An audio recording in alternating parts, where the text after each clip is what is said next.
Thara's violet scales shimmered under the harsh lights of the human battleship as guards escorted her through its corridors. Her head remained high despite the neural restraints binding her wrists. She was still a daughter of the Centaurian Empire, even in chains. The humans around her watched with a mixture of curiosity and wariness, their fingers never far from their weapons. She had grown up hearing tales of humans, violent, unpredictable, primitive. Yet these same primitives had somehow managed to outmaneuver the Empire's most sophisticated battle formations. The thought made her scales bristle with indignation. Commander Marcus Blackwood stood waiting in the ship's command center, his battle-worn armor bearing testament to the fierce fighting that had led to her capture. Unlike the others, his steel-gray eyes held no triumph or mockery as they studied her, only careful assessment. "Princess Thara of the Centaurian Empire," he stated, his voice surprisingly gentle. "I wish we could have met under different circumstances." "Spare me your false courtesies, Commander," Thara replied coldly. "We both know I'm merely a spoil of war." "No." His response was immediate and firm. "You're a diplomatic guest under protective custody. There's a difference." Thara's crystalline eyes narrowed. "A guest in chains? A necessary precaution until trust can be established. The restraints will be removed once you're settled in your quarters." He gestured to a female officer. "Lieutenant Reese will show you to your accommodations. They've been prepared according to Centaurian environmental preferences." The consideration surprised her, though she fought to hide it. Her people's higher body temperature and specific atmospheric requirements weren't common knowledge outside the Empire. As Thara followed the lieutenant, she found herself in chambers that were indeed properly heated and pressurized. The neural restraints deactivated with a soft click, retracting into their housing. "The commander requested these quarters be prepared specifically," Lieutenant Reese explained. "He studied Centaurian physiology to ensure your comfort." "Why would he bother?" Thara asked, unable to keep the confusion from her voice. "Because that's who he is," Reese replied simply. "The commander believes that how we treat our opponents defines us more than how we fight them." Left alone, Thara paced the room, her mind churning. Everything she'd been taught about humans painted them as barbarians, yet here she was, treated with a dignity she wouldn't have expected even from some of her own people. Over the next few days, she observed the ship's operations through her limited access. The crew moved with disciplined efficiency, but there was an informality to their interactions that would have been unthinkable in the Empire. They questioned orders, not in defiance, but in genuine dialogue with their superiors. They laughed together, shared meals regardless of rank, and somehow functioned more effectively for it. Commander Blackwood visited daily, ostensibly to debrief her, though their conversations often strayed to other topics. He was curious about Centaurian culture, asking thoughtful questions that revealed a deep interest in understanding her people. "Your empire views us as chaos incarnate," he noted during one such discussion. "Yet you've seen our ship, our operations. What do you think now?" Thara considered her words carefully. "I think, perhaps both our peoples have much to learn about each other." A small smile touched his lips. "That's a diplomatic answer." "I am a princess," she reminded him, finding herself returning the smile despite her best efforts. "Diplomacy is in my blood." Along with pride, stubbornness, and a rather impressive tactical mind, he added. "I've studied the battle formations you designed. They were brilliant." "Not brilliant enough, it seems." "Different doesn't mean inferior, Your Highness. Humanity survived countless wars among ourselves before reaching the stars. We learned to adapt, to think creatively because we had to. The Empire's strength lies in its perfect execution of proven strategies. Ours lies in chaos, controlled chaos, but chaos nonetheless." As he spoke, Thara found herself studying him, the way his eyes lit up with passion for the topic, the thoughtful pauses between his words, the subtle gestures that accompanied his explanations. This was not the barbaric enemy she'd been raised to fear. This was something else entirely, something that both intrigued and unsettled her. When an alert sounded through the ship that evening, Thera felt the change in vibrations through her sensitive scales. Something was wrong. Minutes later, her door opened to reveal Commander Blackwood, his expression grave. "We've received intelligence that a faction within your empire plans to attack this vessel," he said without preamble. "Their goal is to eliminate you before you can reveal state secrets." "I would never betray my people," Thera protested. "They fear you already have, simply by speaking with us civilly." He held her gaze. "Your father's political rivals are using this opportunity to eliminate a potential heir to the throne." The truth of his words struck her like a physical blow.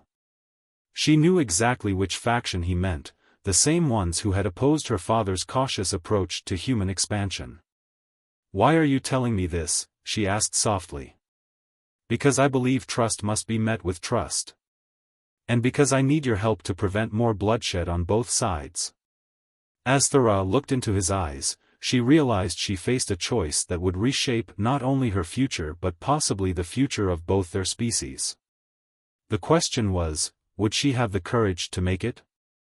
The ship's war room hummed with tension as Thera stood before the tactical display, her violet scales reflecting the holographic star maps. Commander Blackwood had taken a risk bringing her here, but they both knew her intimate knowledge of Centaurian battle tactics might be their only advantage. "The attack fleet will emerge here," she indicated, her crystalline fingers tracing a path through the stellar projection. "It's a classic pincer formation, but with a twist. The third wing will hang back, waiting to strike after you've committed your forces." Marcus studied the display, his gray eyes narrowing. "How can you be so certain?" "Because I designed this strategy myself," Thera admitted quietly. "I created it for theoretical warfare scenarios, but never implemented it. Admiral Voss must have accessed my tactical archives." "The same Admiral Voss who opposed your father's peace initiatives?" Marcus moved closer, his presence sending an unexpected warmth through her scales that had nothing to do with the room's carefully regulated temperature. "The very same. He's using my own strategies against me, against us." She caught herself too late, the bus slipping out before she could stop it. Marcus's eyes met hers, and something unspoken passed between them. "Your Highness," he began, then corrected himself. "Thera. You understand that by helping us, you're committing an act of treason against your empire?" She lifted her chin. "The real treason is Voss using this war to advance his own political agenda. My father sought peace, careful, measured peace. These hardliners would rather see both our species destroy each other than admit humans deserve a place among the stars." The ship shuddered as it dropped out of hyperspace. Lieutenant Reese's voice came over the comm, "Commander, multiple Centaurian signatures detected on long-range sensors." "Battle stations," Marcus ordered, then turned to Thera. "I need you on the bridge. Your insight could save lives on both sides." The bridge crew tensed as Thera entered behind their commander, but no one questioned her presence. They had learned to trust Marcus's judgment, even when it seemed unconventional. 3 heavy cruisers emerging from hyperspace, the tactical officer reported. "Exactly where Her Highness predicted." Marcus took his command chair, his quiet confidence steadying the crew. "Remember, our goal is to disable, not destroy. These are soldiers following orders, not our true enemy." Thera felt a surge of emotion she couldn't quite name. Here was a human commander, facing an attack from her people, yet his first thought was for preserving life. The battle unfolded exactly as she had predicted, but with Marcus using her insight to stay one step ahead. When the third wing emerged to spring their trap, the human fleet was ready. Precision strikes disabled the Centaurian ship's engines and weapons, leaving them dead in space without catastrophic damage. "Open a channel to Admiral Voss's flagship," Marcus ordered. The Admiral's face appeared on screen, his scales darkening with rage when he saw Thera standing beside the human commander. So, the princess has truly betrayed her blood. The only betrayal here is yours, Admiral, Thera replied, her voice carrying the full weight of her royal authority. I have recordings of your communications proving this attack was launched without imperial sanction. How do you think the High Council will react to learning you risked war to advance your political agenda? Vasa's scales paled. You wouldn't dare expose this. The scandal would devastate the Empire's stability. Perhaps that's exactly what we need, Thera said. A chance to reevaluate who we are and what we're fighting for. She felt Marcus's presence beside her, solid and supportive. Hours later, with the crisis temporarily defused and Vasa's fleet retreating to face Imperial justice, Thera found herself in the ship's observation deck. The stars streaked by in ribbons of light, so different from the view through Centaurian optical filters. Credit for your thoughts? Marcus's voice came from behind her. I was thinking about perspective, she said, not turning around. How the same stars can look so different depending on how you choose to see them. He moved to stand beside her. And how do you see them now? Less clearly than I once did. Or perhaps more clearly than ever before. She finally turned to face him. Everything I was taught about humans, about our supposed superiority, today proved how wrong it all was. Not wrong, Marcus said softly. Just incomplete. As was our understanding of your people. Their eyes met, and Thera felt that strange warmth again, spreading through her scales. The distance between them seemed at once vast as space and microscopically small. We're from different worlds, she whispered, though she didn't step back. Different worlds circling the same stars, he replied, his hand lifting slowly, hesitating just shy of touching her face. Maybe that's enough. The ship's alert system chose that moment to interrupt, making them both step back quickly. Commander to the bridge, Lieutenant Reese's voice announced. Priority message from Imperial Command. As Marcus turned to leave, Thera caught his arm. Whatever comes next, she said, know that you've changed how I see those stars. How I see everything. He covered her hand with his own for just a moment, then was gone, leaving Thera to wonder if she was about to witness the beginning of peace between their peoples, or if she had just complicated everything beyond repair. The Imperial message changed everything. Thera stood in Marcus's private office, watching his face as he absorbed the contents of her father's transmission. The high strategos of the Centaurian Empire had finally broken his silence regarding his daughter's captivity. He's offering a prisoner exchange, Marcus said, his voice carefully neutral. You for 20 human colonies currently under Imperial control. Thera's scales rippled with shock. 20 colonies represented millions of lives. That's unusually generous of the Empire. Too generous, Marcus agreed, standing to pace the room. Your father's message contains coded warnings. He suspects communication channels have been compromised.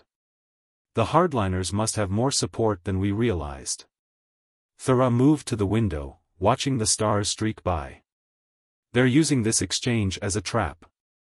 Once I'm back in Imperial space, they'll eliminate me and blame human assassins. It would give them the excuse they need for full-scale war. Marcus stopped pacing, his gray eyes finding hers in the reflection. I won't let that happen. You don't have a choice. 20 colonies, Marcus. Millions of your people. Who would die anyway if the hardliners succeed in pushing us into total war? He turned her gently to face him. There has to be another way. The touch of his hand on her shoulder sent electricity through her scales, and Thera found herself struggling to maintain her diplomatic composure. These past weeks working together had created something neither of them had expected, something that both thrilled and terrified her. Perhaps there is, she said slowly. But it would mean defying both our governments. If we fail, we'd be branded traitors. We're already walking that line. His hand hadn't moved from her shoulder. Tell me. My father's personal flagship, the Star Ascendant, carries quantum-encrypted records of all Imperial communications. If we could access those records, we could expose the hardliners' conspiracy to both our peoples. Marcus's eyes widened. You're suggesting we infiltrate the personal vessel of the high strategos of the Centaurian Empire? Who better to do it than his daughter? A wry smile crossed her face. Besides, I know all the access codes, assuming they haven't been changed. It's suicide, he said, but she could see the tactical calculations already running behind his eyes. Only if we fail. Thera stepped closer, her scales luminescent in the starlight. Do you trust me, Marcus? Against all logic and training, yes. His voice had dropped to a near whisper. I trust you. The admission hung between them, heavy with unspoken meaning. Thera felt her hearts racing, both of them, a uniquely Centaurian trait that suddenly seemed appropriate for this moment when everything she felt seemed doubled, intensified. Then help me save both our peoples, she said. Even if it means risking everything. Their planning session stretched into ship's night, creating and discarding strategies.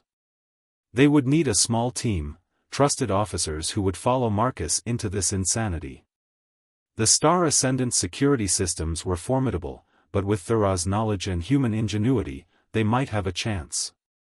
Lieutenant Reese found them still working as morning shift began. Commander, we've received the exchange coordinates. High Command expects an answer within the hour. Marcus shared a look with Thera. Tell them we accept the terms. But request a 48-hour delay for diplomatic preparations. After Reese left, Thera raised an eyebrow scale. Diplomatic preparations? We'll need time to position our assets. He pulled up a star chart. And to make sure certain evidence finds its way to the right people if we don't succeed. Always the tactician, Thera said softly. Planning for every contingency. Not every contingency. His hand found hers across the tactical display, human warmth meeting Centaurian cool. I never planned for you. The admission startled them both. For a moment, the weight of everything unsaid filled the room, duty, honor, the vast gulf between their species that somehow seemed to matter less with each passing day. Marcus. Thera began, but alarms interrupted them. Red emergency lights bathed the office in crimson. Multiple ships dropping out of hyperspace.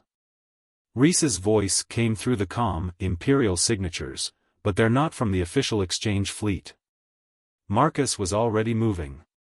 They're making their move early. Thera. I know. She straightened, princess becoming warrior. We've run out of time for planning.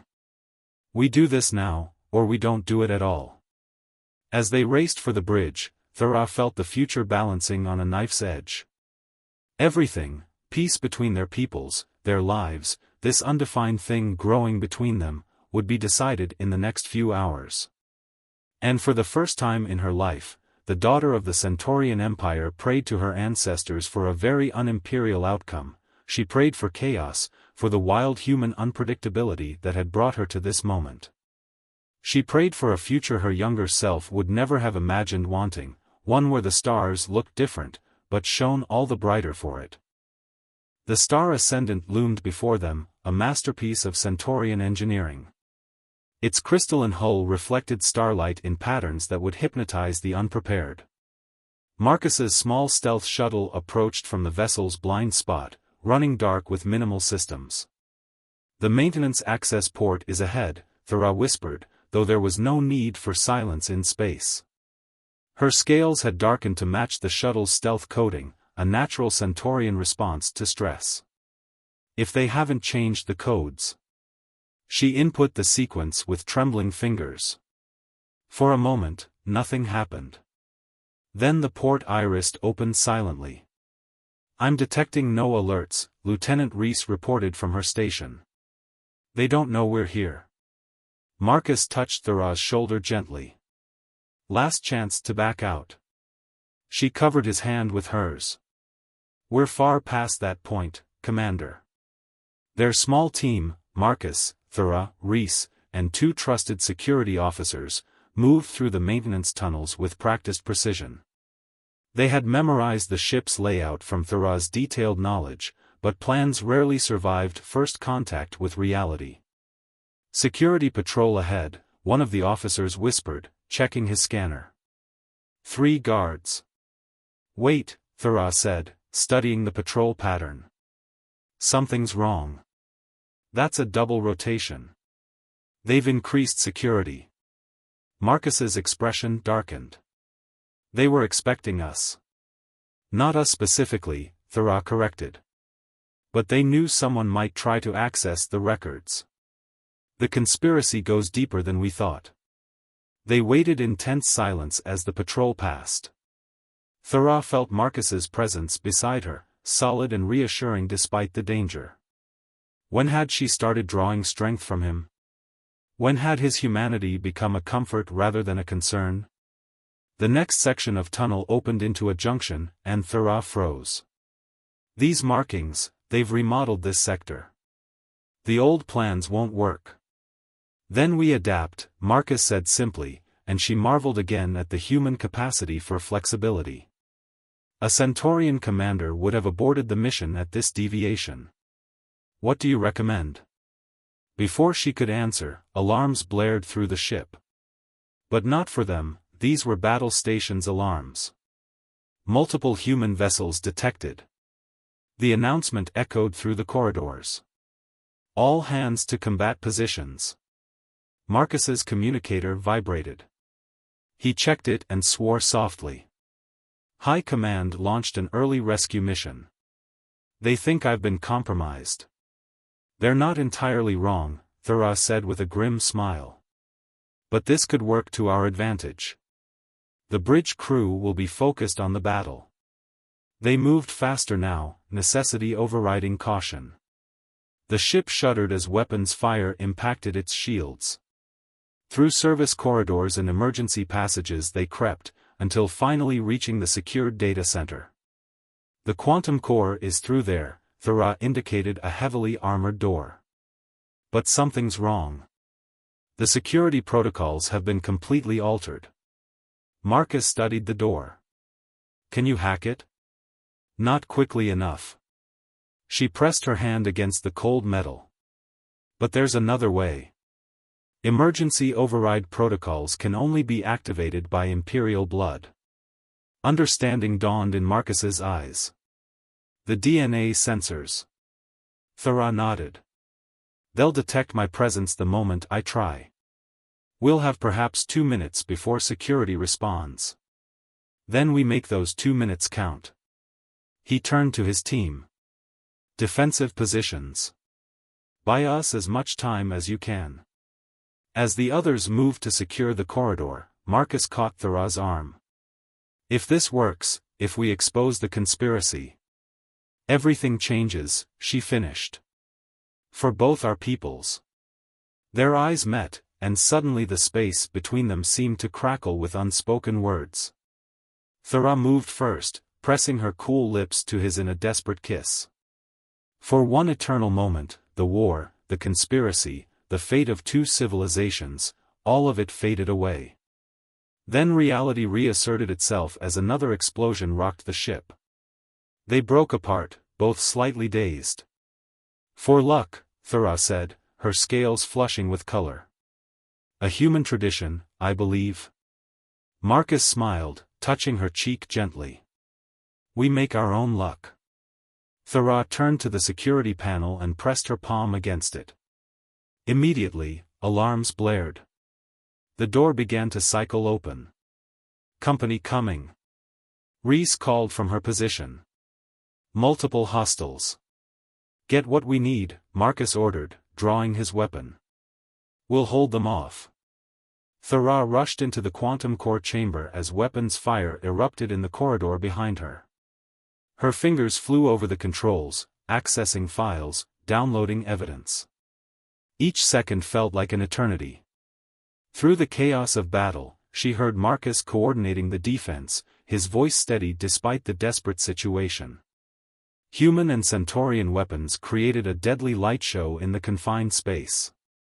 The download was at 90% when she heard Reese cry out in pain. 95% when one of the security officers fell. 98% when Marcus shouted a warning. 100%. Thera grabbed the quantum core data crystal and turned to run, just as a massive explosion tore through the far wall. Through the smoke and debris, she saw a familiar figure enter. Admiral Voss stood flanked by his personal guard, his scales dark with rage. "I had hoped to find you here, traitor," he snarled. "Now I can eliminate both problems at once." Behind her, Marcus and the surviving members of his team were pinned down by Voss's guards. The Admiral raised his weapon, aiming not at Thera, but at Marcus.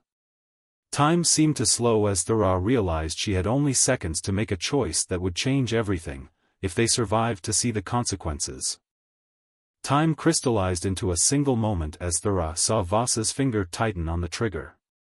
Without conscious thought, she moved, her body flowing with inherited grace as she threw herself into the weapon's path. But someone else moved faster. Lieutenant Reese, despite her injuries, launched herself at Voss's legs. The Admiral's shot went wide, superheated plasma scarring the ceiling. In the chaos that followed, Marcus demonstrated why humans were feared across the galaxy. He moved like liquid lightning, closing the distance to Voss before the Admiral's guards could react. The quantum data crystal sailed through the air as Thera tossed it to Reese, who caught it one-handed while maintaining cover fire. "This ends now, Admiral," Thera declared, her voice carrying the weight of generations of Imperial authority. "The evidence of your treachery is already transmitting to both Imperial Command and the Human Federation." "You fool," Voss snarled, struggling in Marcus's grip. "Everything I did was to preserve the Empire's superiority. These humans are a plague that must be contained." "The only plague here is your fear," Marcus said quietly. "Fear of change, of a future you can't control." New alarms blared through the ship. Through the viewport, Thera saw more ships dropping out of hyperspace, but these bore the markings of her father's personal fleet. "The High Strategos approaches." The announcement rang through the corridors. "All hands stand down by Imperial command." Voss's guards lowered their weapons, their training overriding loyalty to the Admiral. In the sudden silence, Thera's communicator chimed with an incoming transmission. Her father's hologram materialized before them, his scales shimmering with barely contained emotion. "My daughter. When I received your encoded message and the first bits of evidence, I could scarcely believe it. But seeing you now, standing beside a human commander, fighting to prevent war rather than wage it, perhaps I understand at last. Father, I." "No apologies, Thera. Your actions, though unconventional, may have saved both our peoples from a devastating war." His gaze shifted to Marcus. "Commander Blackwood. You took my daughter prisoner, yet treated her with honor. You risked your life and career to help her expose this conspiracy. The Empire owes you a debt." "With respect, High Strategos," Marcus replied, still maintaining his hold on Voss, "I stopped seeing your daughter as a prisoner long ago. She became something far more important, a bridge between our peoples." The High Strategos' scales rippled with what Thera recognized as surprised amusement. "Indeed? And what exactly are your intentions toward my daughter, Commander?"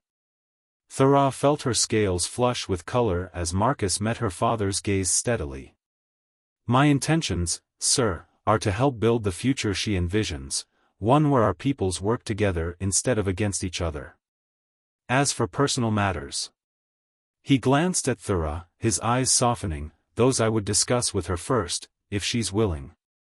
Diplomatic and honorable, the High Strategos mused. "Perhaps humans have more in common with us than we thought." He straightened, authority filling his bearing.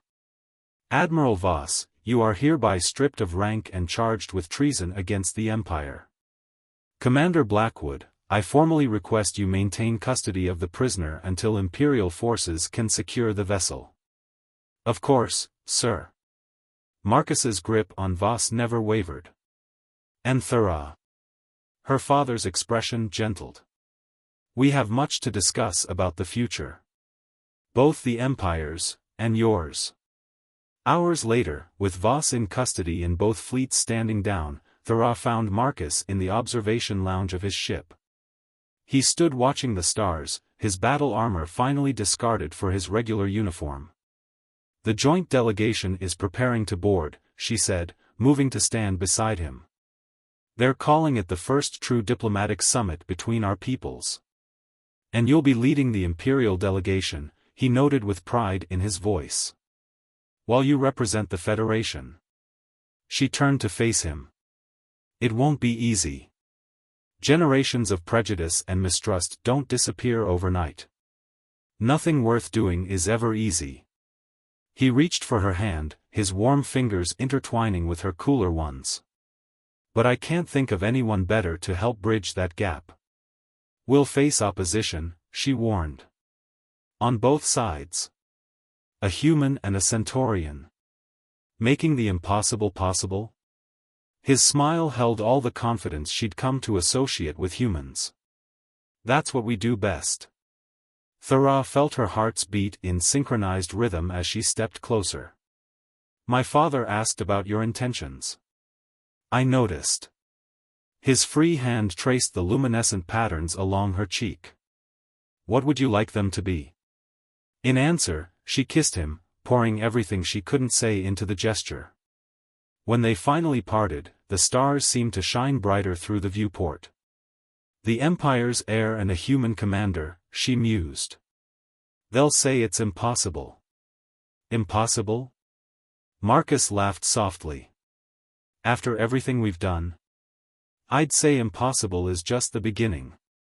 As they turned to face the approaching diplomatic shuttle together, Thera realized that what had started as a tale of war and captivity had become something else entirely, a story of how love could bridge the void between stars, and how the heart could find home in the most unexpected places. The chains that had once bound her had transformed into bonds of a different kind, stronger than duty, deeper than loyalty, and as endless as the stars themselves. In the end, she hadn't just fallen in love with her captor, she had found a partner in building a future neither of them could have imagined alone. And that, perhaps, was the greatest victory of all.